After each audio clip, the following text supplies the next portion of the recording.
quiet? Why did you help Brian? Why did you let me go when you caught with those leaflets? Because I'm human, Ellie. I know. You're a good person, Luke. That's what I'm trying to say. I just can't understand why you're caught up in all of this. Because the Chosen are... They're evil. The spirit of Zoot is crazy.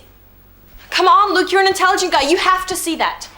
Zoot was a monster turned into a god by a lunatic. The Guardian is not a lunatic. Oh, get real. The Guardian's a head case. If you had any guts, you'd get rid of him and take over yourself. That's enough.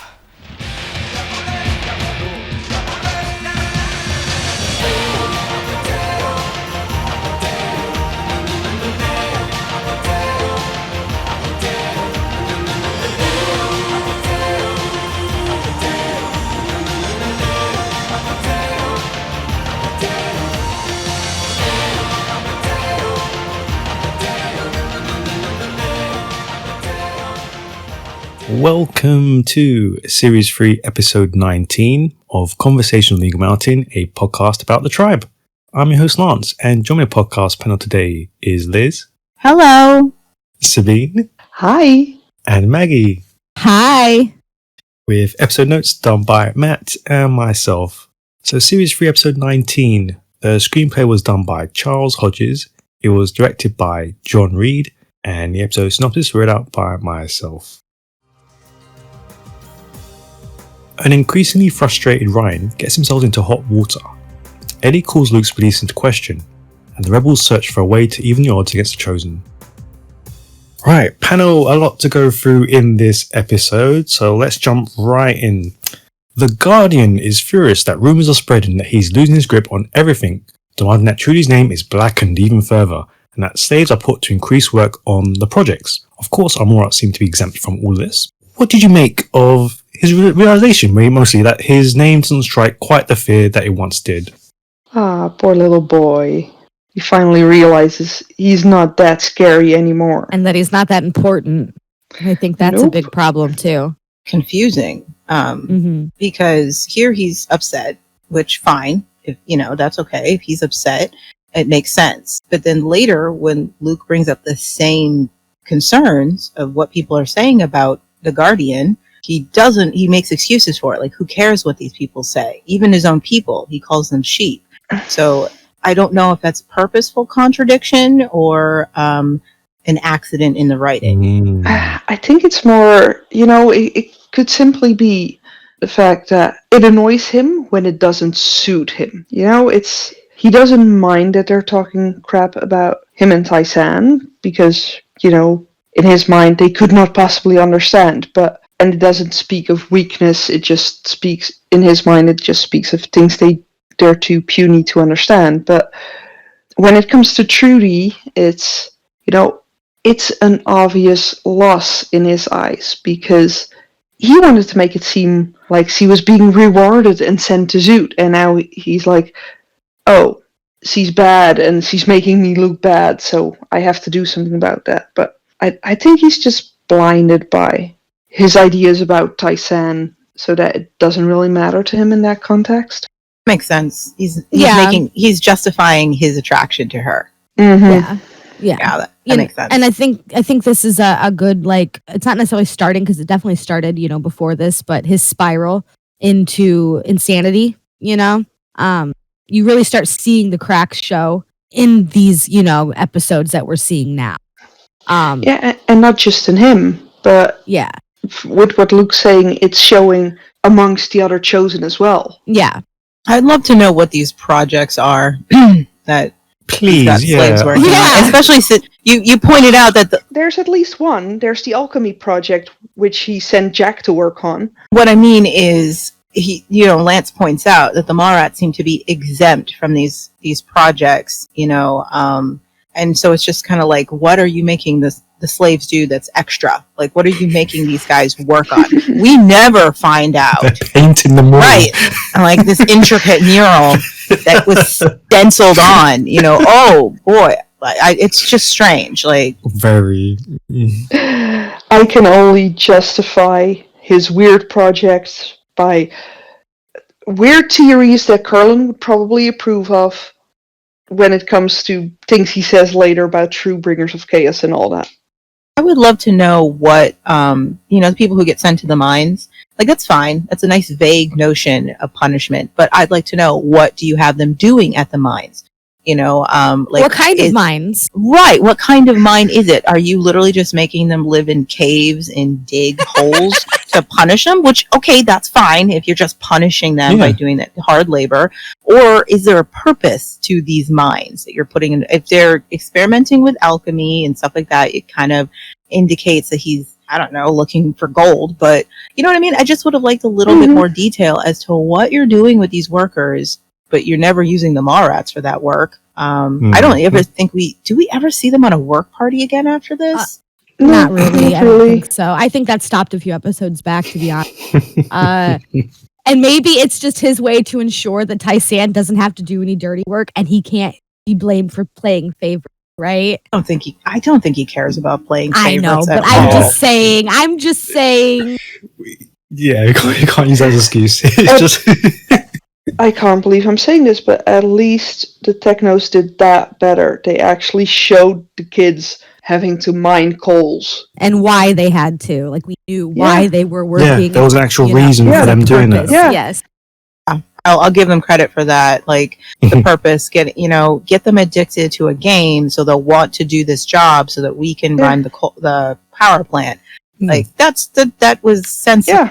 And making it seem like that benefits them too in more than one way, Right. They get the power, they get to play their game. Exactly. You make them sign up for the slave labor. Like, yes, indentured servitude. Which is absolutely the better way to be an evil overlord. Yes, I agree. Fully there. I was gonna say better. And yeah, no, you're right. But yeah, I would like to know the lack of attention to what the Chosen are doing outside of the mall is just how they're keeping the rest of the city under their thumb. It makes the storyline boring, and it makes the Chosen non-threatening. And again, we've already covered our Mallrats could have left any time by now. Any point, yeah. They clearly want to be here. They're enjoying this. They have a humiliation kink. Fine, but stop pretending it's such a hardship. It's part of why the Chosen lose their steam, because I'm not afraid of them, and I wouldn't be held captive by them. I would have been long gone by now. I'm going for a walk, gonna enjoy some fresh air. I'd be watching that sewer entrance constantly, just waiting for the moment there was no one down there, and I'd take on the one guard that might be down there and be gone. I'd be gone. So yeah, it's just exposition, but it doesn't mean anything, Right. And the Mallrats are at the mall cleaning it, but nothing ever looks clean. Nothing ever looks different. It's so grungy and gross. They did more work in season 1, just keeping the mall clean. Yes. And that's why they needed Amber back. I get it now. The Guardian isn't as good at making rotas as he was. A lot of the stuff they do just doesn't really make sense. Which sucks. It does suck because it was such a good setup for the Chosen, and it could have been so much better than it was, especially with them holding the Mallrats prisoner and this and that. And it's like, okay, they're just on a vacation. They just have really bad roommates at this point in time. Yeah, squatters. Yeah, who won't leave. Literally, yeah. Like I'm struggling to see how they are in control of the city. It's, you know what I mean? There's we've not been shown or seen anything to indicate that they have this tight control on the city. It's just weird. I don't understand. Yeah, like, are they still kidnapping people? That's what I want to know. Like, when was the last time we saw vans or patrols? Or it's just like nothing. It's like, at this point in time, it feels more like he's taken control of the mall, and he's making the Mallrats believe that he has control over everything. It does seem that way. It really does. I mean, granted, they set it up as though they had control of the city. We saw other slaves in the chain gang and all that stuff. But it's almost like, and then of course the rebels act like they're Chosen or in charge of the city. But, future forays into the city through the eyes of KC and the other rebels, it does not feel like the Chosen have control so much as it's more of a collaboration. Like, every other tribe just found a way to work with the Chosen. At this point, it really feels like they're no worse than, say, Zoot or the Demon Dogs were. You lived around them. That's what you did. And So it doesn't really feel like they have control of the city. It's more like, as long as you don't blaspheme, Zoot or challenge him, you're left to your own devices. How is that any worse than what Danny tried to do with the whole? If you guys do the work, we'll give you the antidote. Much. It's not different. You're very right there. It isn't any different than what the Mallrats did in season 2. In fact, and like even in season 2, we saw more of what the Mallrats were at least trying to accomplish in the city. Public works and things like that. We actually saw them out there, getting these people to work and do stuff. And I don't know why we're not seeing the Chosen do the same, so that we can have a continuous feel that they're in charge of this city. They're running it. That's why I say, like, it might just be an indicator of, the Guardian losing his grip on everything. I don't think it gets any better from here. He tries. I will say that's something the Technos do a little better, too. It hurts me to say it. But I hear the pain. I will give them kudos. We see the Techno forces on the street. We see how they enforce their rules on the street, how they bully people, how they intimidate people in the streets, in the public places outside of the mall. So we get an image that the Technos are everywhere, even though there's like 5 of them. Yeah. You know what I mean? Like you at least get the feeling that you feel like they are everywhere. They see everything. Yeah. They're all over the city. So for example, when the traders stop coming, it's believable why they'd stop coming, why they'd feel intimidated to be in the city. And I do feel that season 3 falls short in showing the Chosen running this city, and having everyone under their boot heel, because I don't believe they do. Right. And with the Technos, we see that they're able to make it look like it needs to. They can do it. They just did. They dropped the ball with the Chosen. Absolutely. Somewhere there, we have a listener who is a season 4 fan who's just like, oh my goodness. They didn't. They just did it. Oh, they compliments to season 4. Listen, it's not season 4. It's Ram. I'm complimenting Ram. Okay. It's gonna be rare, so cherish it. Cherish it while you can. I'm complimenting direction and stage setup. Okay, that's what I'm complimenting. You're not gonna get many. I'm sorry. Ryan, please. You know what they did to Patsy? Yeah, they took her away and they... I know. I'm gonna make them pay for that. I'm gonna make them pay for everything. We'll make them pay, all right. We just have to wait until we're strong enough. Wait! They've brainwashed Salene, Alice, and now they want my baby. I know. We've got to pick our fights carefully. Alice stresses the importance of picking their battles because we find out that in addition to Chloe, Patsy has now been taken away by the Chosen off-screen. What did you make of another off-screen loss? Yeah. All that up for Patsy, as a spy, and then she's just unceremoniously, we find out in a sentence, I didn't get to Patsy in time. Like, wait, what? What are you talking about? Yeah, what do you mean? When did this happen?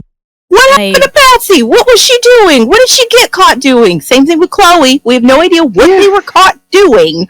That was so terrible. Chloe was caught in a back secret room. Yeah. That's where she was caught. Well, at least we don't know that for sure. It's assumed. Yeah, no. That's assumed. Someone said that too. That's what May says. This must be the room that Chloe. She assumed it. But she has no idea. That's right. It's just an assumption that this is what Chloe got caught doing. And it's like in the same episode that May gets caught in the same place. So I don't buy it.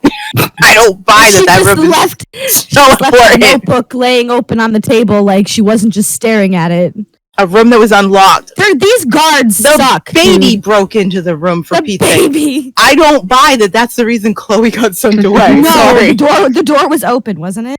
It was unlocked. The baby just bumped in with her head and that's it. And now Patsy just vanished off screen again. Like, why? That's super disappointing. Super disappointing because she had, that build up in season 2 where she was working with Trudy, and then we see this redemption that she's attempting, and she's working very closely with the Mallrats, and we see that she's loyal to her family, and to have them just write her off screen, acting like the fans weren't going to care. With literally 2 it's lines. just another slap in the face. You know what I mean? 1 line from Alice, 1 line from Luke. Is that it? Yeah. I didn't even remember it happening until I was reading through. Like, I watched the episode twice today and still didn't remember it until we were just reading through it. Deserved so much more than this. Patsy went through such an arc of character work. Yes. From this scared little girl who was manipulated by someone she loved and desperately wanted the approval and forgiveness from, and ended up betraying everybody because of that, and had to swallow that and deal with that fear and face up to it. And she did. She did. She owned up to what she had done. She didn't make excuses for herself. She took everyone's blame, and she grew up so quickly and then had to do this. I'm scared, but I am going to risk myself to stay loyal to my friends and put myself in danger. And she played a huge part in Trudy getting away. These were monumental moments for Patsy. And to even the fact that she was manipulated into this position in the first place, guilt tripped into doing it, and she did it anyway. Yeah. You could have filmed something. I get it. You don't have the actress. Fine. She still deserved a scene where it's just a person from the back. It's a stand-in doing something that Patsy gets caught doing. She deserved that much. She deserved way more than especially since we never see her again. Like, oh my gosh. Why couldn't they have done this with like May or something? Like, they literally filmed her during the ceremony with Trudy, so we could have had a stand-in exactly like that, where she gets caught just doing something as simple as that. We get nothing. And this is the last we ever see of this. It is sickening. Wow. Yeah. Twice, and for it to be two original Mallrats that it happened to, Chloe two. First and then Patsy. And then we're going to get this introduction of Ned and the twins. Take them away, give us back Chloe and Patsy. Yes, please. I find it really hard to believe that twice you're telling me that two characters in the middle of filming, you had no idea they were leaving. You had no prep time for them whatsoever. There's such a thing as writer's contracts. Exactly. You know what I mean? Like, come on. You can't tell me that these kids couldn't pay that off. You know what I mean? And if their parents really took money, what did you do? For their parents to rip them from the show with no notice. What the heck were you doing? 2.5 years in, and they're like, yoink. What happened? Come on. Yeah, and without wrapping it up, it's so odd. I mean, you'd think there'd be at least one episode that they knew was the last episode of filming. You would think. You'd think. They absolutely knew, but they didn't know what to do. I mean, I get that it was an issue in season 1 with the boy who played Paul, but with these two, that was a very unique situation with Paul. Yeah, so that was a definitely different. That was different, but with these two, they had it doesn't make any sense. It's just weird. I don't understand it myself. I really don't. Again, even if there was something sudden, okay, we don't know what happened. Whatever. The labor laws in New Zealand were strange and still are. You still could have filmed something where we don't see her face, but you are insinuating that she's doing something she shouldn't be and she gets caught. It wouldn't take much to film that. Even without a stand-in, they could have discussed it further. A discussion of what she was caught doing. I mean, it could have been something that the Guardian are talking about. And why does it seem so nonchalant? Like nobody really cares. What if that's what the Guardian was pissed off about? Like he was angry that this girl had infiltrated them, had won their trust, and you could even use that as the reason he wants to keep the Mallrats under heel. You know what I mean? That's even worse. The fact that he's caught 2 Mallrats doing this, and nothing ever happens to the Mallrats. That's even worse. They don't even get their rooms searched when there's an assassination attempt on this guy. No slashed rations, no increased work, nothing happens, even though you've caught 2 spies from the Mallrats. And yet you still trust Casey. Like, what the? Who wrote this? What is going on? The Guardian is not well, okay? Jaffa is sick. He does not know what he's doing. You can have that be the case, that he's ignoring these things because he's sick. Luke is not sick. No, he's not. I know. You can use Luke as the avatar for the audience and the other chosen, and bring it up. Like, his concern about these Mallrats. It could even be part of his reason of not wanting to trust Ellie, because he trusted Patsy. He liked her and he liked Chloe. And he's upset that they're both got caught doing something they weren't supposed to and got sent away. He seems upset he wasn't able to protect Patsy, but he also feels betrayed that, she was doing what she was doing. And you could have him bring it up. And Guardian could ignore it because he's not well in the head. But it should be addressed. It shouldn't just be swept under the rug. Yeah. But isn't that kind of what they do? Like when people disappear now, they're gone, I mean, this is a trend that happens, but they shouldn't have made it a trend. They should have addressed it. It gets worse and worse. Like when I think of season 1, the effort that went into dealing with Paul's disappearance. Yeah. Mm-hmm. Yeah. In comparison, that was amazing compared to the So after episode, this kid kept coming up and these people were looking for him. And and they kept bringing him up. What do we do? They addressed his disappearance and how it was affecting everyone. And that is just... This affects for 2 seconds Ryan, and then it's never mentioned. And never mentioned again, And does Salene even care? How? No. Does Salene even notice? Salene never... Salene is... Salene, both your daughters are gone. Did you notice? She's too busy with her baby. Yeah, well, maybe she should have worried for a second if she can keep that one safe. Ooh, that was cold. I like it. Yes. Well... Got heart flutters on that one. Thank you. She started out with 3 kids. She started out with Paul, Patsy, and Chloe. And she lost them all. She lost them all. She took care of Brady. Kid went missing. She didn't care. Ooh. That's rough. Sorry, I have no love for Salene, especially not in this episode. Yeah, no, I definitely ended this episode with a this. You can't ignore the fact that these were the 3 kids that she took on as her own and claimed to love, and yet it's only other people who seem to be very bothered by these children's disappearances. Her husband is more bothered by it. Yeah. You mean her ex-husband? Wow. Yeah. I wasn't gonna slam on her this episode, but no, you have to. Come on. We were introduced to these children with her, okay? Mm-hmm. And she doesn't give anything. She doesn't have any F to give. Nothing. She doesn't get more hate in the fandom as a mother figure.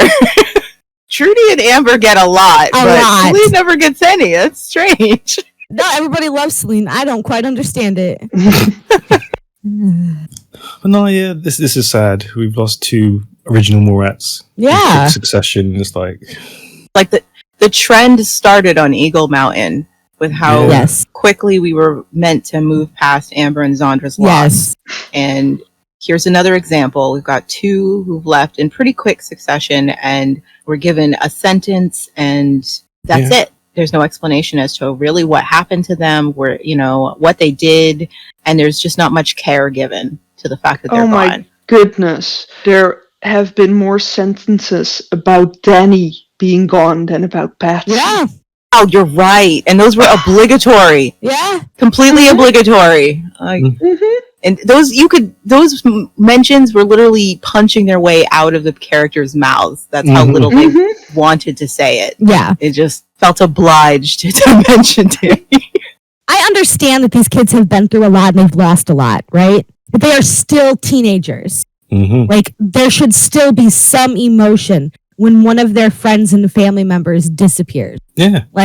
Absolutely. They shouldn't just be desensitized to losing people. They're still children. You know the audience will have an emotional reaction to that as well. And so not even address it. I haven't even accepted Chloe being gone. Yeah. And now Patsy's out of here. And you get a line, that's it. Because you don't even get it. You don't get a sense of who these people are anymore because there's no time given to them as characters, as people dealing with this world. It's become very expositional. And this is the epitome of an exposition episode. Everything in this, I will say this, it's clean, it's straightforward, it's very streamlined. It's just giving me information that you need to know as to what's going on right now. But there's no human element to it. Even a sense of, let's say, I don't know, somebody feeling betrayed that Patsy has been spying this whole time.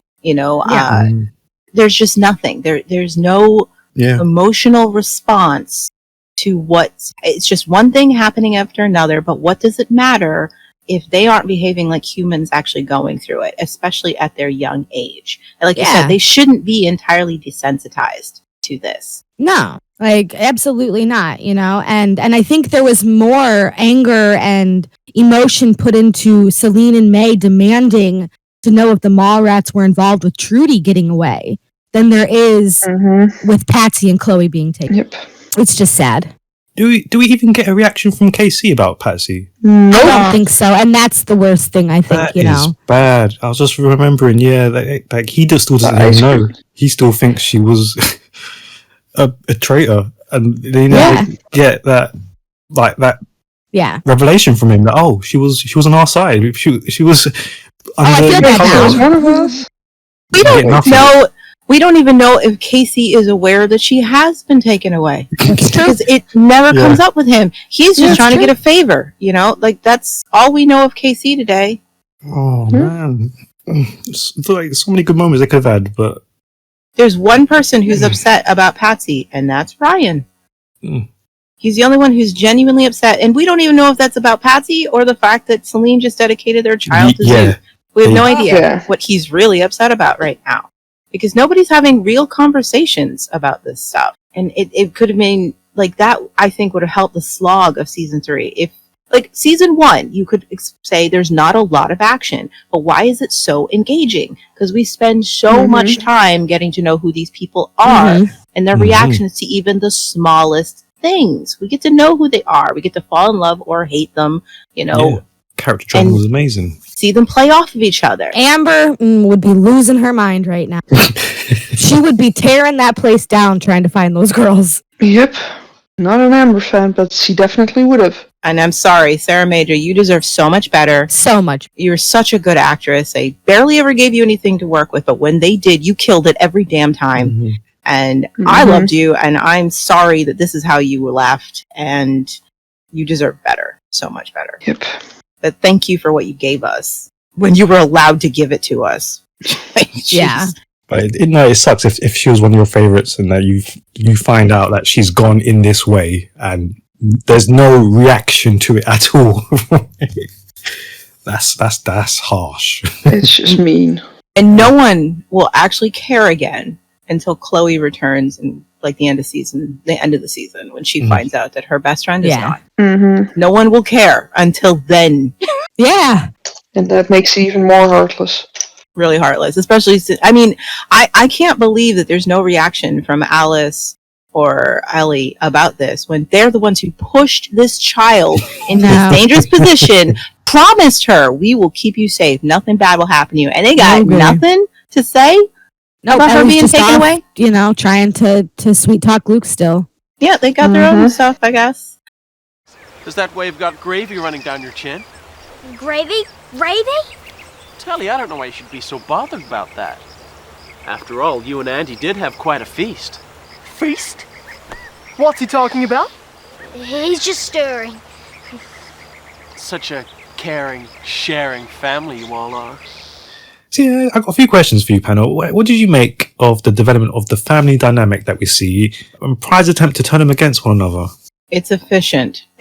Yeah, I mean, like, he saw. It's very straightforward. We get the set, we find out they're related, and that these kids, they look up to their big brother, and it seems on the surface that they work well together, they got a plan, and then immediately after we see that it's not all smooth sailing with these guys, and that's all we really need to know about them, which is a shame, because there could be so much more to their dynamics than that. But it's not a bad dynamic. It's not as interesting as Ebony and her siblings. Yeah. But it's not a terrible dynamic for siblings to have. Since up until this point, we don't really explore too much with siblings other than Alice and Ellie. Yeah, and that's interesting, I guess. One of the things that did annoy me most about that, though, is that they replaced Patsy and Paul with a set of twins. Yeah. Now they did more or less just replace the young, like, I don't know if the girls were just getting too old now and they needed young kids. Like, give us somebody else, please. Or just add them instead of replacing others. Say this for this episode, the twins in this episode. I do like how they are presented as survivalists in the sense that they know how to swindle people. We see them without their brother, and we see them come up with their own plan to get food. And that's just a nice thing to know about them. That yes, they are dependent on Ned to keep them alive in this world. And that's how they trapped Pride. That was likely Ned's idea, but this is a moment to see them operating outside of Ned and how they've picked up on his tools. And they use what tools they have at their disposal. That's nice. They're cute. They're adorable. They know how to use that. And, so I thought that works. I do like the way Tally and Andy talk to each other. I love how Tally goes from super sweet to sarcastic in a second. Like, it's a switch with her. I love that actress. Well done, sweetheart. She nails that every time. Yep. I think in some ways they're a better portrayal of children growing up in this world, where Patsy and Chloe were very sweet. I adore them. But I do think sometimes they lack a little realism in how hard a child could become in a world like this. They were sheltered. These two are more like KC in that manner. And honestly, I would prefer the twins. Like, I would be okay with getting the twins if we didn't have to have Ned along with them. Thank you. I was just about to jump in there. I like the Andy and Tally dynamic. I don't like it when they add Ned onto it. Yes, exactly. It doesn't work for me. Do you think I think they are hampered by Ned. Ned has potential, but I don't think the show ever really they never allow uses it. Yeah. But the twins, I just think they're a really nice reflection of kids in this world. They remind me a lot of Lottie in season 5. Yes. Kids trying to have to survive. And at the end of the day, they're just children. And they really do want someone to cuddle them and tell them it's going to be okay. But there isn't anyone to do that. So they've just got to make it. And so I like that. I don't like... This grates on me. They set up Pride. He's the one who captured Ebony and Lex. That's how he's presented to us. Yeah. Okay. So having Ned capture him is supposed to set up Ned as being super good and strategic, and thinking on his feet, because he's able to capture Pride. Pride is caught by these people. Right. And Ned's just a buffoon. Already in one episode, we see he's a buffoon of a person. And you're like, Pride, you haven't figured out how to get away yet from these guys? Frankly, it's Tally and Andy who've got him captured. Yes, no, absolutely. That's my next question. Why is he still captured? He can literally overpower the two kids. He's just standing there. It kind of feels like he wants to be. Yes, it does. Why isn't he leaving? I don't understand. Why isn't he running away? Because the writer said no. There it is. The writer said you have to stay here. Sorry, let the kids play with your hair. No. It's simple. Pride was told by Amber that he had to go back to Bray, and he really doesn't wanna. And being caught by these guys is better than going back to Bray. Feel like that. It feels like he's just dealing with this because he's in no hurry to get back to Bray and the Rebels. No hurry whatsoever. Like, this might as well happen. Whatevs. Yeah, this is fine. I don't like what they've done to Pride. I don't like it either. This is where Pride is no longer Pride. So quickly. How is he? This is where he is no longer the character that we are introduced to. Even Bray telling Lex and Ebony she's with Pride. Would you like to try to track him? And then to have the twins get. It's been really cool if at first Pride really was trying to get away from this trio.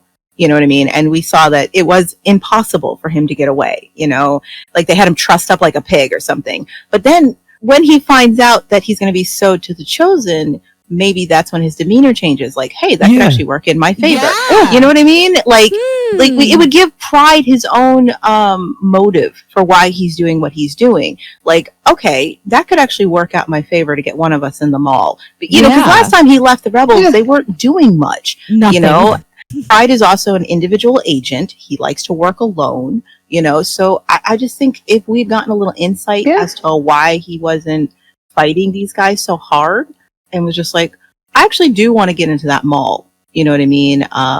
Just something, you know, I think that could have made this much more interesting. He let himself get captured. Yeah.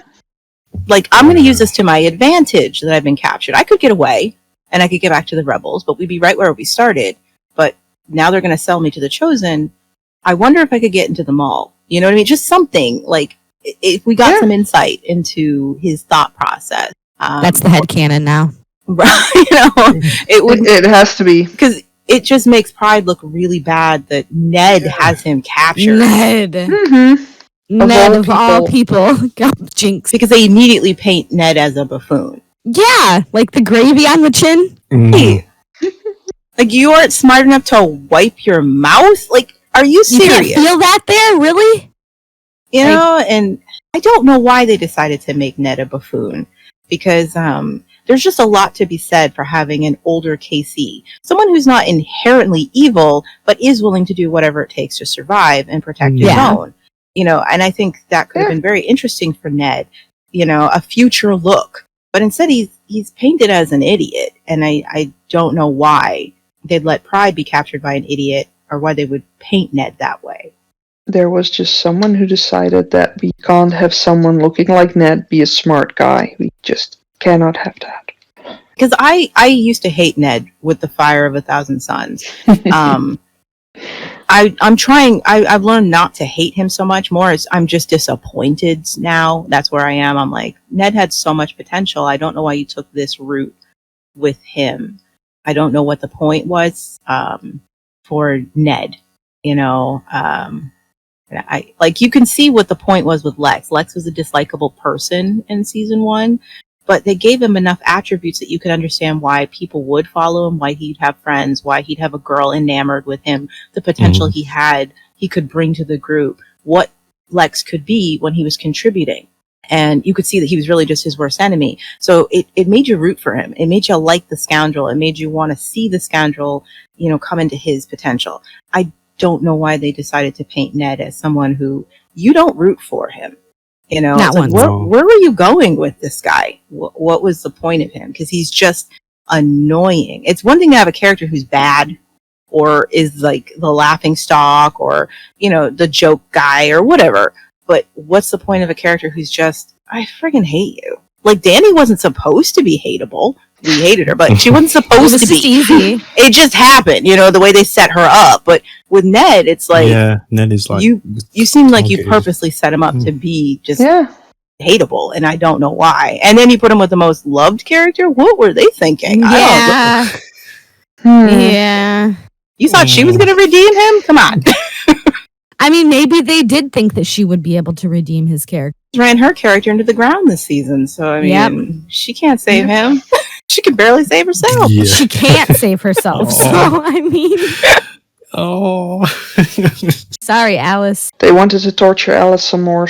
Someone's idea. Somebody had an idea for this guy, and I don't really know what happened. You know, they start to try to give him depth later, and it doesn't feel like that was the purpose. It never feels like when Ned is given some depth later, it never feels like that's where they originally wanted to go with him. It was like they were just trying at the bottom of the 9th to flesh him out, and you could have been doing that from the very start. You know, so especially since the actor is really good. Yeah, he's just given crap to deal with, really. Unfortunately, I feel like that's the way it goes a lot in this show. I mean, when I was watching this scene earlier, I was like, okay, you know what, that's cool. That's, you know, that's a good idea. Okay, these kids, they seem like they've got their ears to the ground. They're talking about, they know about the rebels, and okay, oh yeah, you know what, we can sell him to the Chosen. But when I think about that a bit more, that doesn't even make sense. Why would they sell Pride to the Chosen? And why would they think they could sell him to the Chosen? Why would they think they even could? Thank you. Their slaves, They're taking slaves. Why do you think you could sell them to the Chosen? It doesn't even make sense. When I watched it, I was like, Later, they clarify that when Ned, he assumed that the Chosen were no different than the Locos. Mhm. Like later Okay. when they run into the Chosen and he's, like border guard or whatever, he says, I want to sell this slave, and he starts making demands like it's no big deal. And the Chosen are just like, seriously, right? And he even mentions, guy. well, exactly right. And Ned goes, well, I remember the days of the Locos. Those were the sort of things you could get for slaves. So it insinuates that Ned and Tally and Andy haven't been in the city in a long time. Yeah. And so he just sees the Chosen as another, muscle tribe running the show and operating the same way, which is weird because they just said they had their ears to the ground. So it's like, you should and know let's the talk about Chosen rebels. aren't like that. They're not buying people, they're just so taking them. So why would you assume they're like that if you know this much information about them? Yeah. So never mind, I just defeated my own point. It doesn't make sense. I tried. You did. Came full circle. It's okay. It came full circle. I'm just staring at my mic like, wait a minute. I was following you on that train. I was like, you know what? Okay. And then Me too. Talked myself right out of that argument. Yep. But this is proof. We put effort into making sense of this, y'all. We do. We try so hard. We try so hard. Against our better judgment, too. Yes, exactly. Yeah, this is just an informative scene. That's all it is. It's just exposition. Tally and Andy are great. Ned is a We buffoon. got to get to know them. That's it. That's all there is, I guess. And Pride is being lazy. Pride. He's been walking for 2 days, like, you guys. this is He's a good tired. break. This is a good break. He's in no rush to get back to Bray. Come on. Yeah. Listen, he's got to be captured and he's got to be away for a while because why else? Or how else are they going to convince Bray that he stayed with Amber and they ran off together? It's just too practical for the dynamic they wanted with Ebony, Bray, and Lex. Because they are a good dynamic when they're working together. And when we think about the Rebels, those are the three we think about. You know? And I wonder if Pride's pragmatism ruined that dynamic. He was too much of a voice of reason. He didn't have too many personal stakes. And I get the sense that was a big reason why he was separated from them. Because he's so useful. Why would you keep him in that group? I think they needed that voice of reason. Right. I think he ruined the dynamic the writers were going for. So they diverted him. Because we can only have the three musketeers, okay? Yeah. And again, they can't have you rooting for Pride to get with Amber.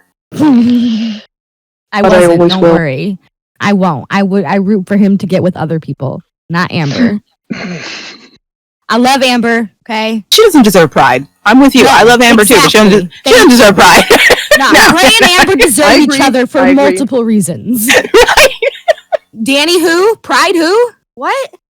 What's going on over there? Well, it looks as if one of the girls has gone into labor. What? You mean she's having it? Here? Yes. It's perfect. You'll be at the birth of the first baby born to Zoot. Are you mad? I'm leaving. Yeah, do you think that was a cute teen reaction, or what do you feel?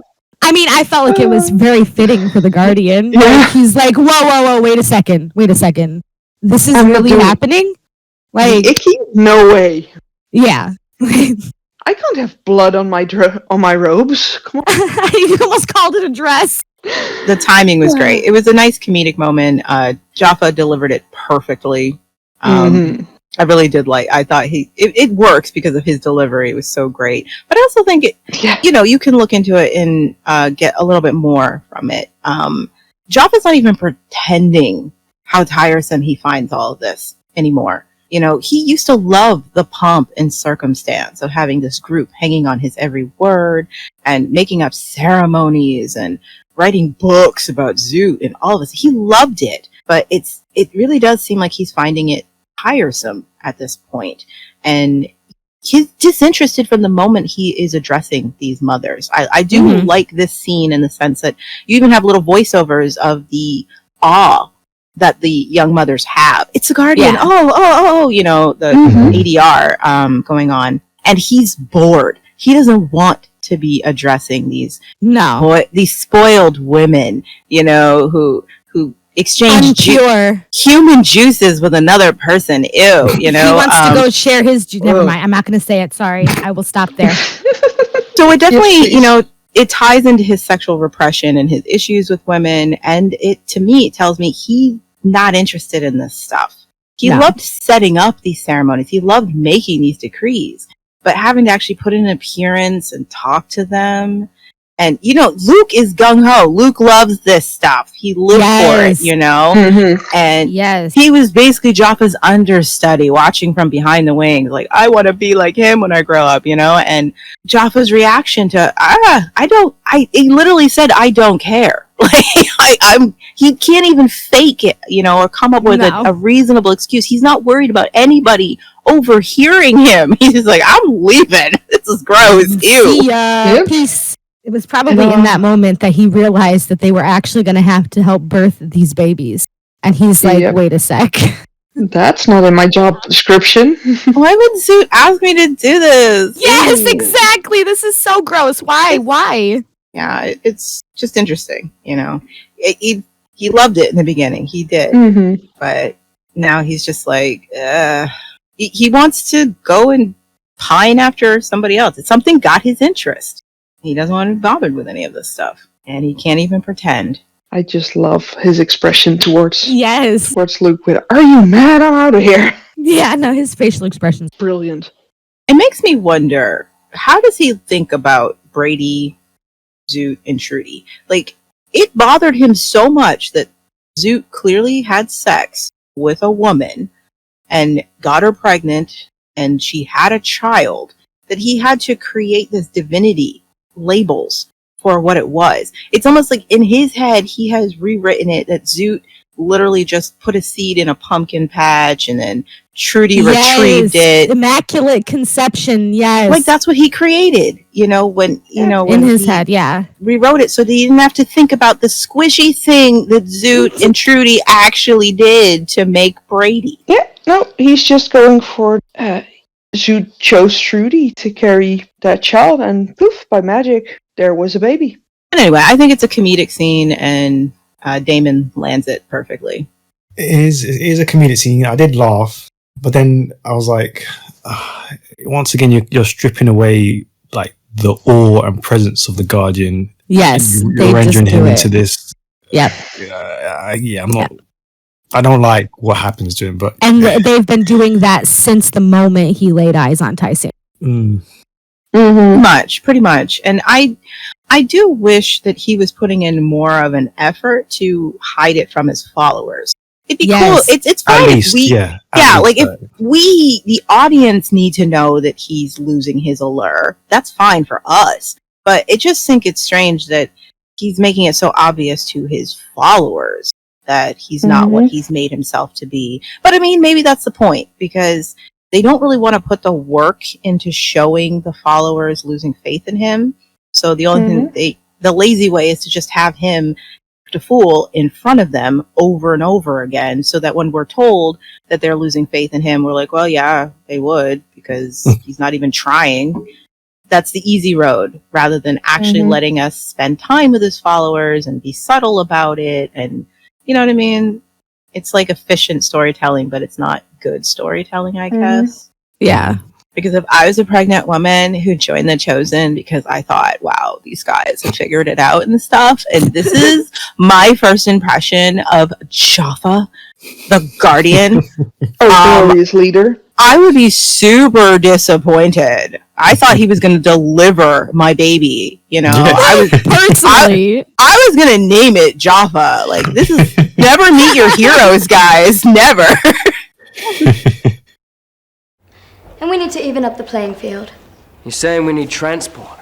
What do we use for fuel? Petrol? Where from? They gotta have a dump somewhere. And if we could find it, we could destroy it. That way we'd all be using the same toys. Where is it then? Well, the locals used a warehouse near the docks. The Guardians should know it. They could be using the same one. After a brief diversion, where Lex tries to proposition Ebony, because obviously Lex, that he reached the fuel warehouse used by the locals only to find it empty. Yeah, panel. Let's talk about the plan first, and then the eco bits, and let's get into it. Why didn't you think of this earlier, though? Just following the chosen around the city. I don't know why you're not just doing that. They'll just lead you to where they're hiding anything. And you literally don't even have to cover your faces. Like You don't. You're wanted, and your faces are plastered everywhere, but it's okay. To duck and cover. You can be 5 feet behind them and just follow them, and you'll figure out where this stuff is. I don't know why you're shooting in the dark, but whatever.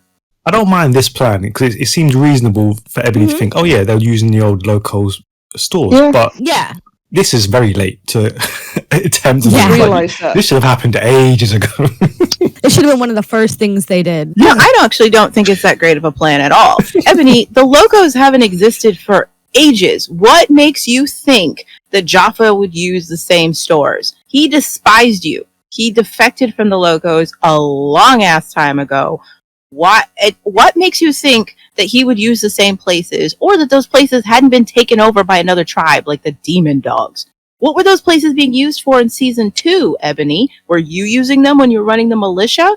Like, come on. It actually is nonsensical that she would assume that these places would still be used to store stuff just because Jaffa was once a loco a long time ago. Too much has happened since. Yeah, I get your point. Yeah, but still, it appreciate the director giving them something to do to have this conversation. I appreciate that as well. I appreciate that. Like, even if the plan isn't the greatest, whatever, at least they decided to change location and have them go do something. Yeah. So they can, because they could have easily had this same conversation in the hideout, and instead they were like, no, we're not going to be like George Lucas. We're going to go somewhere and actually have this conversation while we do something. So I appreciate the effort put into it. Yeah, it was nice to see them do something. Do something. Finally. It was nice. Okay. Not the best plan, but at least it's something. Ebony just needed to get out. She was like, I'm tired of broody Bray. I need to get out of here. Brooding or looking at me in disappointment, and I just need to get away from him. And Pride isn't here, so there's no boys. Nuh-uh. I need some action. But not like that. And Lex is like, I need some action too. Okay, I'm a big Lex Tyson fan. Yeah, okay, come on, let's talk about that.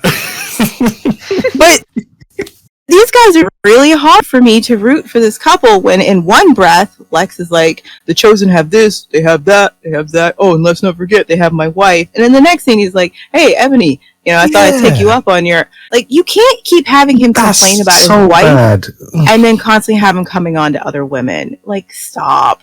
Cut it out. Like... Yeah, no, I hated it. 1 second he's so angry at Bray, he's like, my wife is still captive, and then like, okay, Ebony, get in the back of the car, like, come on. As frustrating as it is, okay, I feel like Lex is one of those people that can separate sex from like he loves Tyson, you know what I mean, but he doesn't associate sex with intimacy. Yeah, he wants his chakras realigned.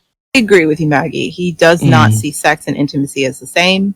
And, but I just think if they put more work into the characters, this could work just fine, because we saw him do this. We saw him do the same thing in season 1, where he really wanted to have sex with Zandra, but it's very clear that his heart wasn't there. And yet we saw how hard he fell for Tyson and how upset he was when she dumped him. You know what I mean? Like, they put the work in there to show that despite his actions, there was something going on inside of his head, and he's not doing allowed that here. Development. He's not allowed character development. We see that with Lex.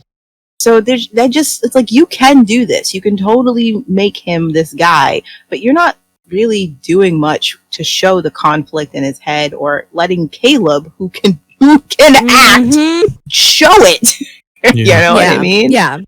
Instead, he's all smiles when he propositions Ebony. There's no subtlety. He's basically just two guys. One guy who's totally head over heels in love with his wife and wants to be with her, and this guy who's just like, guy. Any guy, anyone who walks by, I'll hit it real quick. You know what I mean? Real quick. Real quick. Yeah, literally. Yeah. and feels nothing about that. Where season 1 Lex would at least make up excuses for it. Yeah. You know, because he recognized, that is weird. I don't know why I do this. I just do. And this Why Lex am I like this? Right, exactly. Season 1 Lex was at least, I don't know why I'm like this. Why? But season 3 Lex has no conflict whatsoever. He never expresses feeling ashamed of himself or, questioning if he should, he just, whatever. He's just two different guys, whatever the script needs him to be at any given time, and it doesn't work when you want me to feel for his devotion to his wife when you write him that way. Yeah. Being said, I do like the scene between Lex and Ebony. They're my favorite. Yeah, they're playing off each other really well. They're having great banter. It's just they're refreshed by being in a new location. Even Lex's excitement at seeing a car and her exasperation at it, but the staging is awful. It is, but the actors are doing really well, and I like the banter between them. It's very playful, and I even like how she's teasing him, like, okay, Lex, sure, and slams his hand, and it's cute. It works, and then Casey heard the whole thing. I mean, that's the only reason they're out there, is so Casey can overhear them, but okay, fine. Where was Casey hiding, please? He was in the dark side of the limo, okay? He couldn't see him back there. Under the steering wheel, I think, maybe. Which is... He was in the back, and then he must have somehow sneaked into the front. What? It just didn't make sense. It appears to be so dark that maybe Lex couldn't see him. Like, those windows must be so tinted. Lex and Ebony, when they opened the door, no one could see him? Really? It's KC. He's a sneaky little mouse. Can you imagine if she actually went into that car with him? Poor KC. No.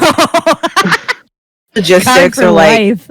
Yeah, where was Casey hiding in that car that they couldn't see him, or even sense that? I think, is there somebody, the hairs prick up on your neck when there's someone else around, you know what I mean? But look, there's not much credit we can give this. We're running out of credits, guys. The season only gets worse, so we got to find the wins where we can. For us. Yeah. So I'm gonna let this one slide. He's under the steering wheel. He slid into the front seat real quick, ducked down. He's hiding. Quietly slid into the front. Lex opened the door. They were too distracted by their conversation, I guess. It's so creepy. I mean, yeah, we'll ignore what might have happened if she got through with it. But it's a limo. He was in the bar cabinet. That's exactly it. Yeah, he was hiding. Definitely hiding. But he got out real quick into that window as soon as that door got. No, was he under the seat? No, let's move on. Let's move on. I just wanted to, thanks for Matt for pointing this out. What did you make of Ebony mentioning our first term eco tribe, which I absolutely hate in the later seasons?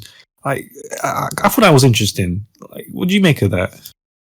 The lazy, we don't want to call them the Gaians, so this is just our term for them. I don't know why they decided. Why do you think they want to change the name of the tribe? Why do you think they change it to ecos going forward? I never understood this. I don't know. It makes them feel less. The Gaians felt like there was something purposeful, like there was something they believed in. Like Gaia being Mother Earth or something. Yeah. But eco just makes them sound like they're crunchy moms, like crunchy moms living in the woods. Like it feels almost derogatory. They dumbed them down is what they did. It does, which is why I don't mind it if when it's been used by Ebony or someone else, but when it becomes their name, it's like no, I don't like it. No one could spell Gaian. Okay, sorry. No, I don't like when they've just changed the name. It's just it sticks. We don't. If, like Lance points out, if it was said to be a derogatory term about them and their beliefs and the way they live, that would be interesting. That some people call them, the ecos, in a let's just slang in the way they call by the tree hugger. Right, Yeah. you know? Yeah. Because it does make sense that Ebony would be the first one to use that term, but they don't do anything with it, so it ends up meaning nothing, and it just feels like, like Maggie said, they didn't want to spell Gaian anymore. Someone couldn't pronounce it properly. It's just weird. It's like, there's some kind of trademark issue that can no longer use the word guys. Like, it's so weird. Like, you have to call them ecos. I don't know. Because even Amber refers to them as, I'm going back to that annoys me. and you're like, she does, yeah. To hell and back. I hate that even Amber calls them eco. No, don't stop. I can't get into it. It frustrates me so much. You have Amber what does it saying even stand eco. for? Like, what is eco even, like, what is it short for? Well, it feels so wrong because originally I remember them describing Bray as an eco warrior. Yes, they did. Weird. That's how he's described on the website. Yeah. Yeah. Bray? Yeah. Yeah, he's described as an eco warrior on the website. On the website, yeah, eco warrior Bray. I thought that was Pride's descriptor. I would never have given it to Bray. No, it was Bray. It was Bray's description. It's still to this day. That's what it says on Tribe World. You know what? Maybe they don't know what it means. It's probably a catch-all term. Because if you're giving it to Bray, it loses all definition. All definition, yeah. It's to describe guys who like knitted shirts. And to be alone. Loners. It's for loners. That's what they think it is. People who go their own way, man. Yeah, listen to this. A natural loner, content with his own company. Bray is an experienced eco-warrior and activist. There you go. Activist? He was the captain of the basketball team. What do you mean he was an eco-activist? What did he act? He was in many protests. He protested Did all he the time. save the whales? I need to know. Are the seals okay? What did he activate in season 1? He sat on his butt waiting for the world to get better, but did not want to contribute to that happening. Because he didn't believe in leaders. Eco-warrior my butt. Like, I love Bray, but come on, man. Finder of animals? Like, what does it mean to them? He's literally who told everybody they would have to eat the cow. Like, but he's an eco-warrior. Like, it's not going to give us milk, but we could eat it. It's good, but it's what he used against Chloe. It sounds good. It sounds good. That was the main thing. It makes it sounds good, but it clearly meant nothing. Nothing. They really tried. They really tried. And then they brought Pride, who... Yeah, and then they brought Pride, the actual eco-warrior. Actual eco-warrior. Like Dal, he's a vegetarian. Mm-hmm. He wants to work like on farms and plant and just have his piece of the woods but he's willing to fight for his own and his people. Yeah. He is an eco-warrior. Ray is not. But it's official, okay? He is the eco-warrior, all right? They told us. Oh, words mean nothing, I guess. It's all about actions, friends. I mean, he had that one conversation with Trudy. That one? It's like, yeah, we'll live in communes and help each other out. And I mean, he had that one little brief. One. Best he was a theoretical eco-warrior. He didn't actually do anything eco and he didn't fight. So he's just, you know. Hey, he's theoretical, it's fine. He's theoretical. He's a theoretical warrior. Yeah. He liked the idea of it. He didn't practice it, but he liked the idea of it. He liked the idea, but then he got knocked in his head too many times. Oh. I literally thought that he was the reluctant hero. I thought that's he was what the eco-warrior. Sorry. Oh my gosh. Sorry. Sorry for bringing it up, Liz. And sorry for ruining that for you. I every time I heard eco-warrior, I was like, oh yeah, Pride. That's a pretty good term for him. You know, and with Bray, I was like, he's clearly the reluctant hero. That's a good term for him. He is heroic, but he's reluctant. He doesn't want this, you know, but he does it when he's forced to. That's noble. Eco-warrior. What? What is this, Wikipedia? Anyone can just go in there and type what they want. Oh. I mean, maybe. Sorry, you guys just rocked my world. So. Yeah, so sorry. You want a pass to go wherever you like? Yeah, that'd be cool. Forget it. Get out. Hey, you can't do this. Watch me. I'll tell him. About? I bet he's really angry about Trudy escaping. Yeah, let's talk about that bit. What did you make of the threat? I love Casey for this. He just he knows when he can way to get his way. Yeah. No, he's a very street smart young man. Balls. I mean, wow. Yeah. Wow. Yeah. No, that's to blackmail him like that. Absolutely. That's crazy. I mean, but I think he knew. I think he knew that, he could get away with it with Luke. Yeah. Because I mean, that's a big judgment to make. I mean, yeah, but come on. I mean, Luke could have just snapped his fingers and Casey could have been carted off. Literally could have, you know what I mean? Yeah, but he also probably heard that, because we know that Luke intervened when it came to Jack. Luke intervened when it came to Chloe. So he's and Luke helped with Trudy's escape. So, Yeah, and I'm pretty sure, Casey's nothing to him, though. Yeah, but Casey's not nothing to the Guardian. No, and Luke knows that. He knows that Guardian will choose his side. Who's he gonna choose? Like, I do agree with Lance that it was bold for him to play his cards.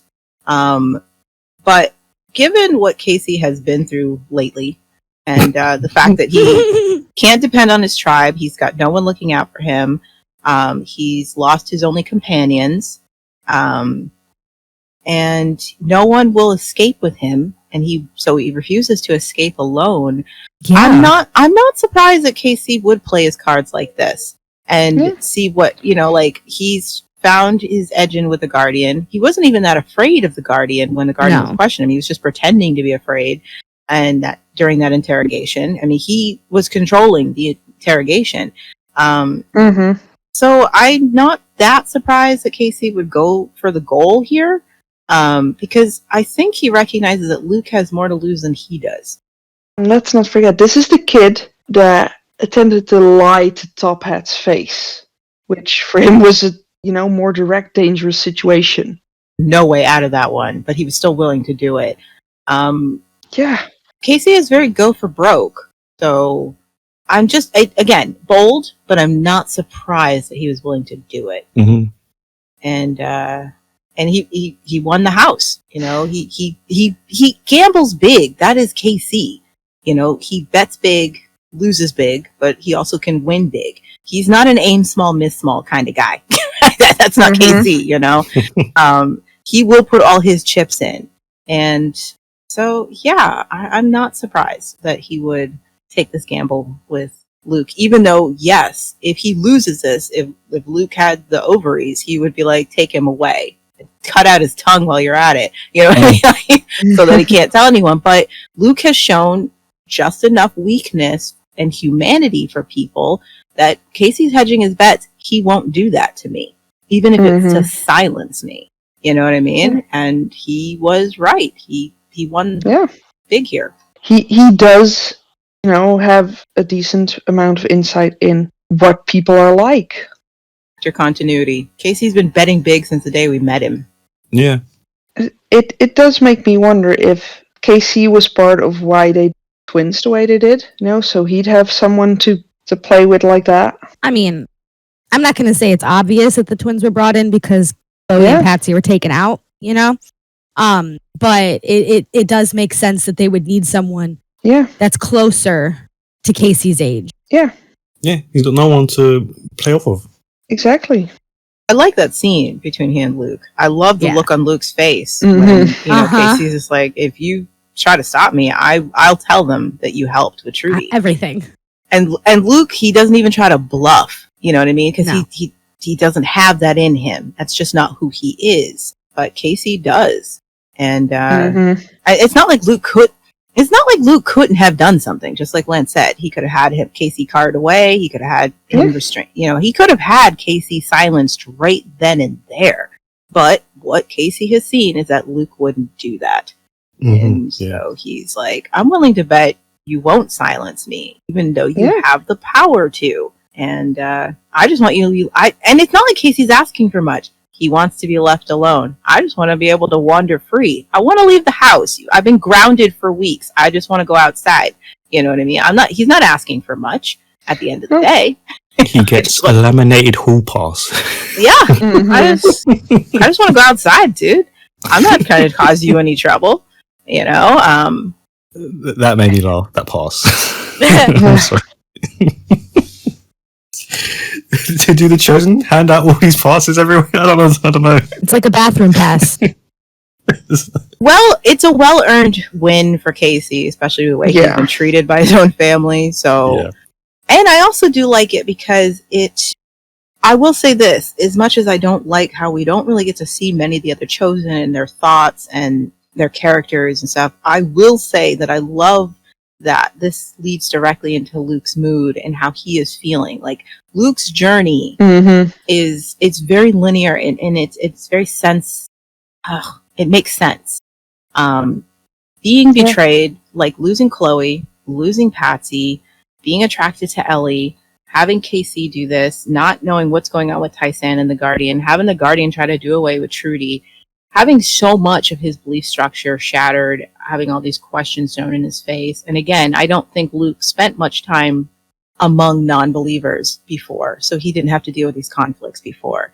And it's good. It's good. It's some good character development. I actually really like that he's been given this to work with, because we can see it in his face. We can see what he's struggling with, and the way that he just lets go of KC. You know what I mean? Like, it never even crosses. Like, I wonder, did it cross his mind to kill this kid? Just have him killed. You know what I mean? No, it doesn't. I'm not saying that's what I'd want him to do. I'm curious if in that, like, he must know I have the power.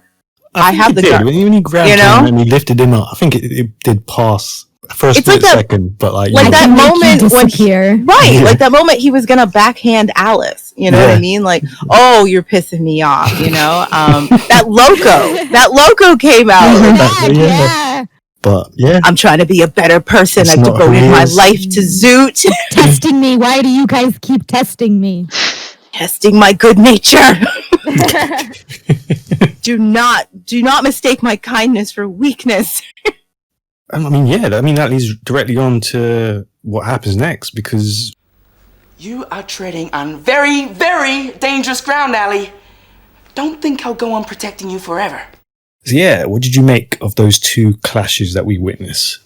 Is good. It's fine. It makes sense that Ryan is about to blow his top. He is a teapot whistling on the stove right now. Yeah, for sure. That's just sensible. Like, after what Salene did last episode, it makes perfect sense. This is where his head is. There's too much. Ryan is... There's only so much you can do to this person, okay? And the crazy has been unlocked. And it's coming out. All the stuff that Ryan repressed in his gentle nature... He never, took advantage of the fact that he could overpower anyone. He could hurt anyone. He didn't want to be that guy. He was probably taught not to be that guy. It made him vulnerable to people who would use him for that. But that wasn't him. He went through too much abuse. There's only so much a person can take, And so, it's all coming out. Not to mention, this is someone who never even dealt with his own unalivable trauma that he went through in season 2. Remember, this was someone who was pushed to wanting to end it all, and that was never dealt with. His wife didn't care. She just wanted him home, and they never talked about it. She still doesn't care. He couldn't even admit to anybody that that's what he wanted to do. Oh my gosh, the bag of cats that are running wild in Ryan's head right now. I'm like, let it out, buddy. I just feel really bad. I feel really bad that he's been pushed to this point, I know. It's not fair. Talk about destroying a good man. Like, yes. Wow. And it's crazy how quickly it was able to happen to over a woman. You know what I mean? I wouldn't call it quickly.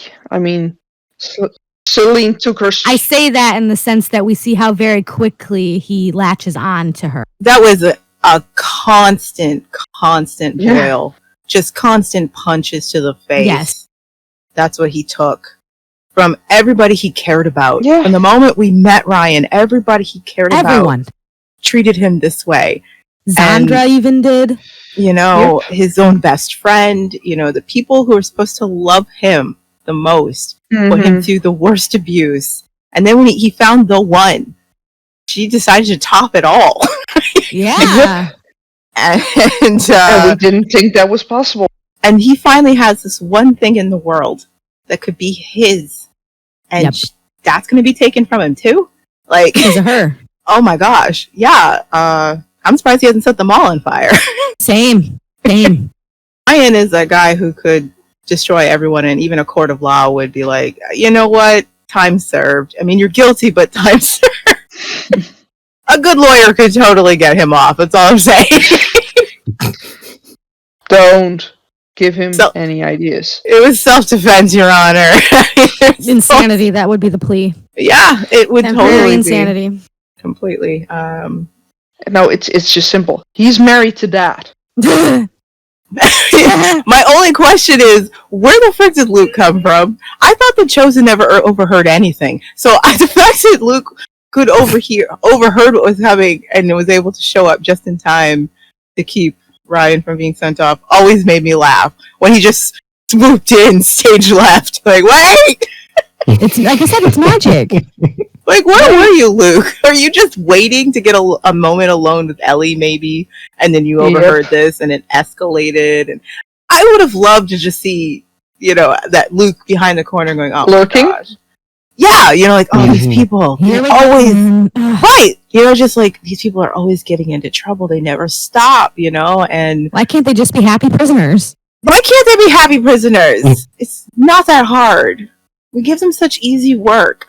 So yeah, and I absolutely love the scene between Ellie and Luke. I would say this goes down as a great scene. This is well written.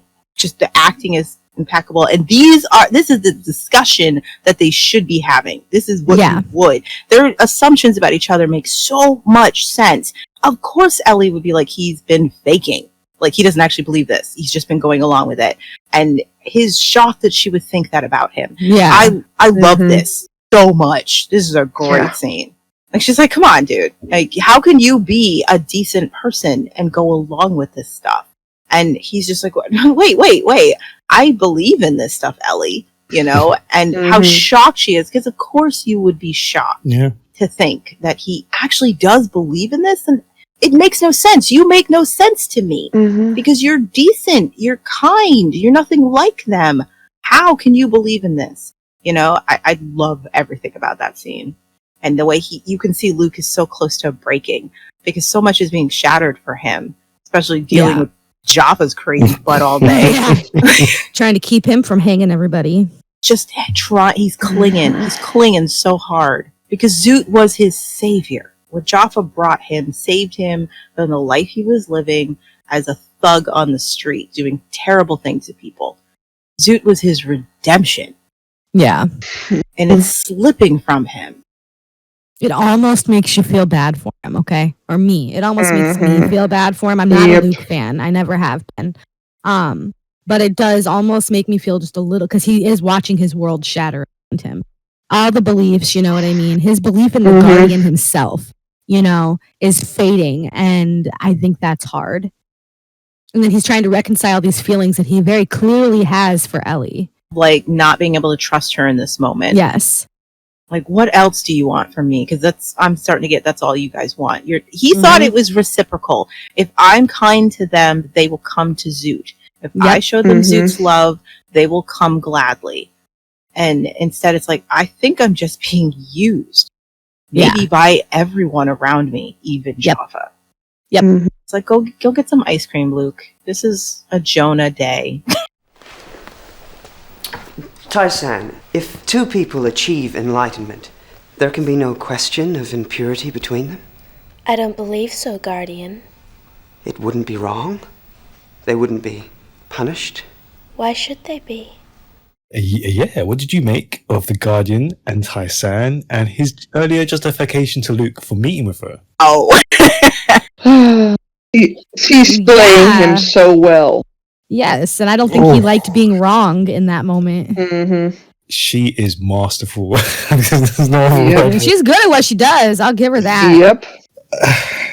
And this is my one problem with Tai-san's attempts at dealing with him. She's trying too hard to simplify what his damage is. Yeah. And it's like people who have a thing for Frollo from the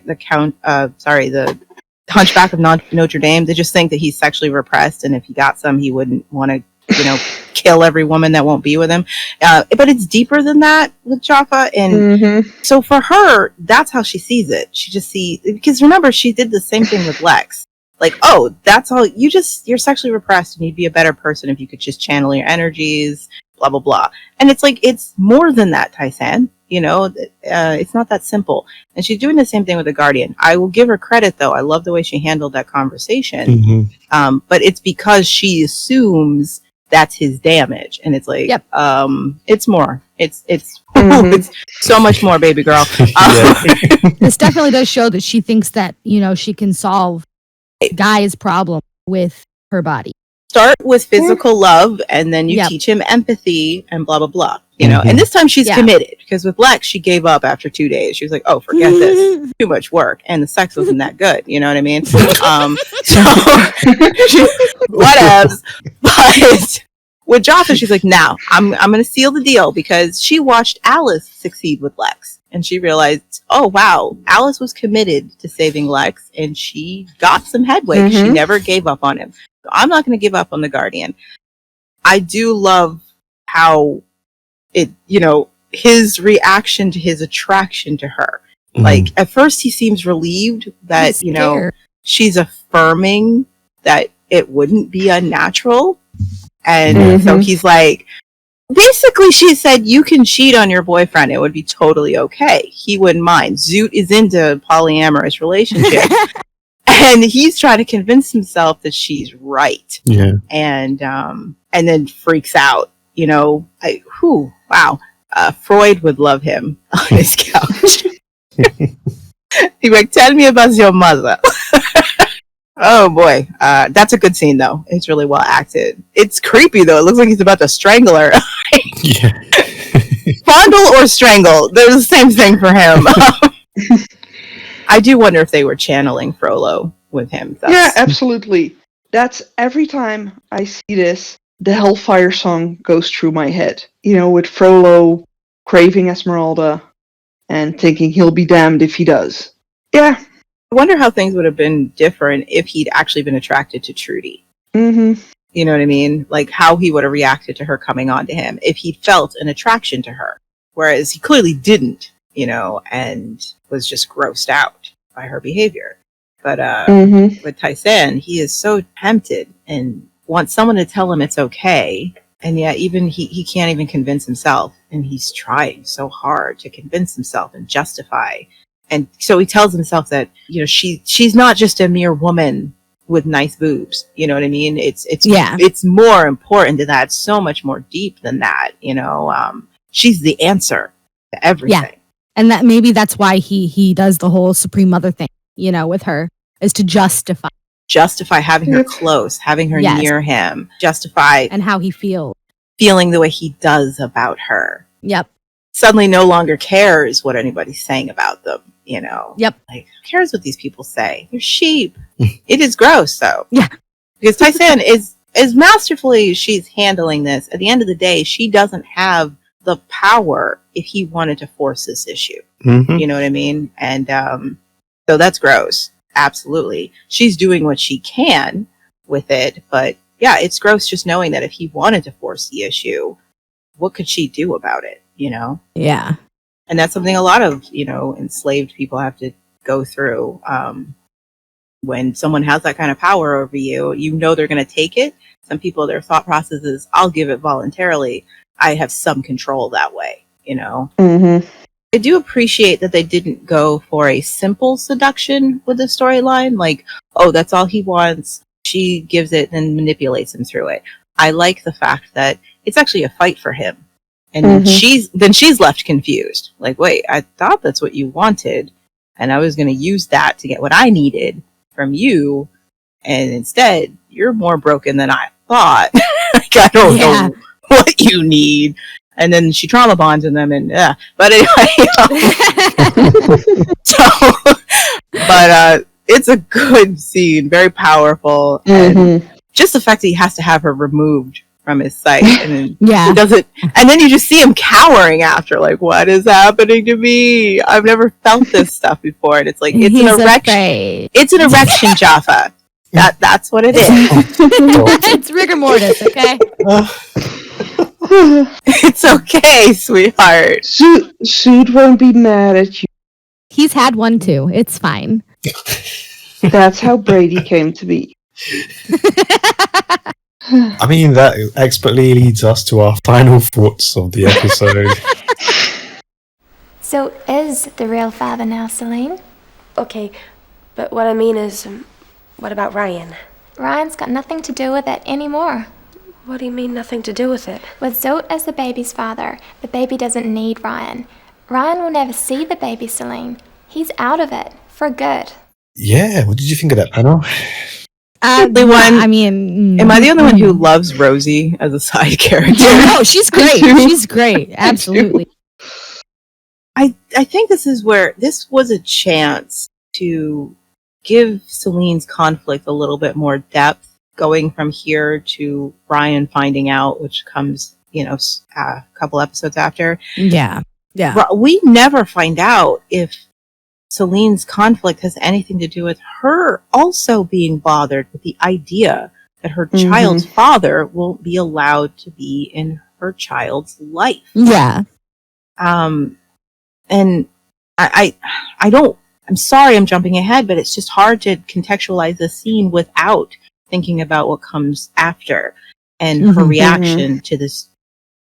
Salene never seems bothered so much by the fact that her child's father won't be able to be there. Yeah. Considering how important a two-parent family was to her since season 1, the fact that her own father walked out, and she was devastated at the idea that Bray might leave his baby when she thought Brady was his, and how desperate she was to have Ryan there, committed to her, to the point where it's like, marry me so you can't leave me, basically. I don't want you, but I don't want you to leave, The fact that we never explore that, it never seems to be the issue. It's more just that he's going to be so upset. Oh, man. But it never seems to be a question or a decision for her to make. And I think that was a wasted opportunity for Salene. Because what she's going through really sucks. I do empathize with her desire to protect her child. And of all the things Salene has done, this is the least evil, in my opinion. She's done way more malicious things. When it was no call for those malicious actions, but she did them because she was a selfish narcissist. But this situation here is so extreme, it is hard to judge her for going along with the Chosen to protect herself and her unborn child. And I don't know why they wouldn't take this opportunity to show that conflict for her. They don't. She just seems like her only real worry is that Ryan's going to be upset when I tell him. Not, do I want this? Is this what I want to go along with? Wait a minute. Like, she doesn't question her own decision to follow the Chosen, finding this out. It's just about telling Ryan, because she's already made up her mind. And I'm like...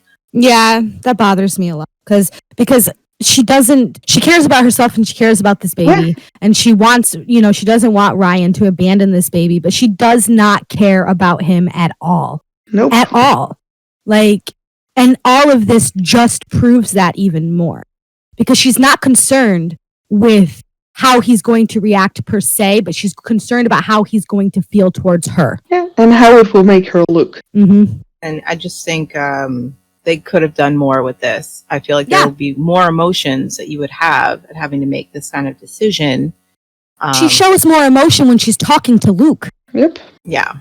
Yeah, I just, I'm trying to, even if I didn't like the father of, it's just... When you don't like the other parent, okay, anybody who's had to co-parent with somebody that they don't like anymore, there is always going to be a part of you goes, I just wish your brakes would fail. You know what I mean? I've been there. You know what I mean? I just wish I didn't have to deal with you. But then there's the other part of you, it's like, but I wouldn't want my kids to go through that. Yes, exactly. They need you and they love you, so I have to tolerate you. I don't want them to live through that. I wouldn't be bothered if you disappeared from my life. And the thing is, they don't they paint Salene as no, I want you, Ryan, I care about you, but it's like, no, you clearly don't care about him. Not even a little. She cares about having a group of someones to take care of.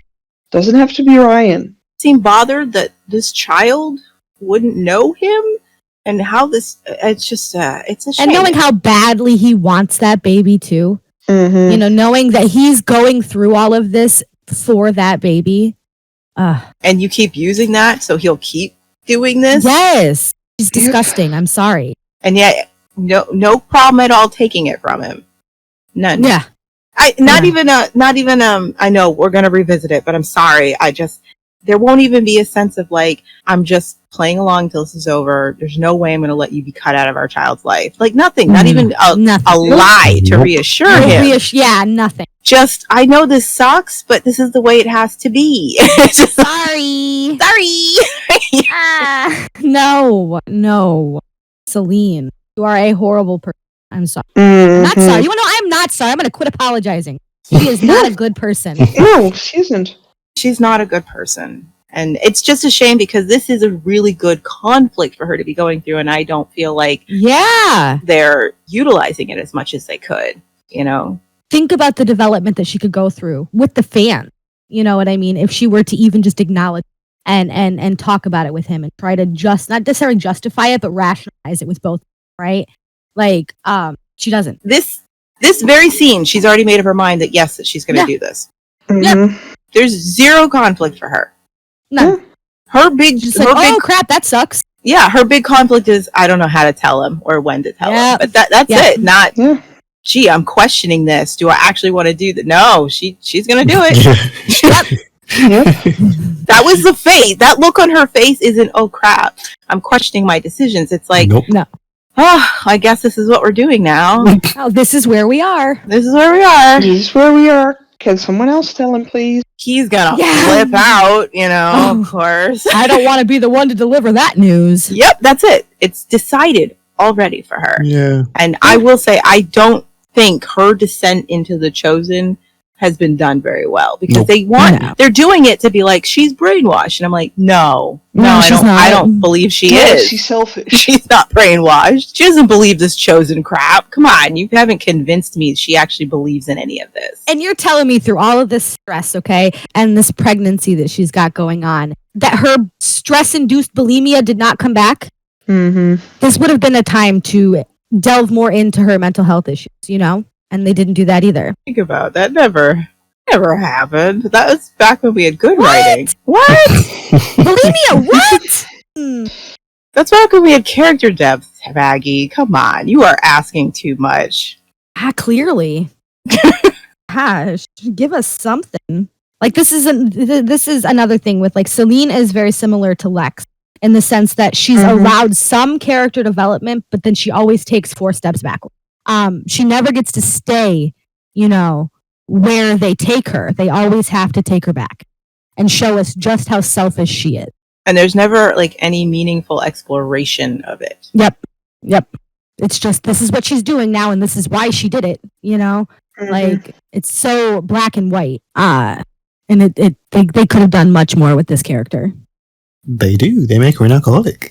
That's what I'm talking about, though, you know? Like, and why did they make her that? Because, you know, like, you know, she gets better, and then all of a sudden it's like, oh, bam, well, You know why she was made an alcoholic? Amber came back. We couldn't have 2 strong females in the tribe. No, definitely not. Don't start.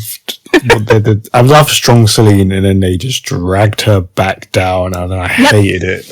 Yep. Like, we don't need you anymore. Yeah, and it was during that time where I was like, well, maybe I can tolerate her, you know? Nope. They're like, even Salene, we don't need you anymore. Even that is not given any exploration. No. She goes away off screen, somehow deals with her demons, and when she comes back, there's no explanation except, I learned I needed to depend on myself out there. How? And I found this kid. No, I'm sorry. It was something else. Oh. Somebody else found the kids. I'm sorry. Telling me all the stuff you've gone through. You just needed to be. I'm telling you, the mall is a black hole. The mall rats. She had to go hug some trees, okay? Doom everybody. You're happier when you leave the mall. Get away from this tribe, and you will find prosperity and happiness elsewhere. Yeah, I don't like how that But was. you come explored, back. Yeah, Yeah, she just comes back, and everything's somehow fine. She's all self-sufficient, and she managed her Again, own. magic. That's another thing I really like about the first 2 seasons. They are our protagonists, but we aren't forced to like them. They are just the people that we're following in the apocalypse. Yes. And you will take them as they are. There's no narrative telling you they're the good guys, just that these are who they are. Feel about them how you will. Later seasons are forcing you to believe they're the good guys. Yes, you have done to like so them. done so much for the city. They're our heroes. What? Like, no, they're just our protagonists. Amber did so much for the city. Amber, like leaving it, like abandoning it, and pretending to be dead. To rehab. That is what the eco tribe is. Yes, it's the trehab. This is an unhinged episode. Oh my gosh. You go to the ecos to heal, and then Trudy's off to rehab. Yep, and she'll come back and be fine. Yeah, everything's fine. Why is it when characters that we're following have no development, but if a character leaves for a few weeks and then comes back, they've changed and grown so much? All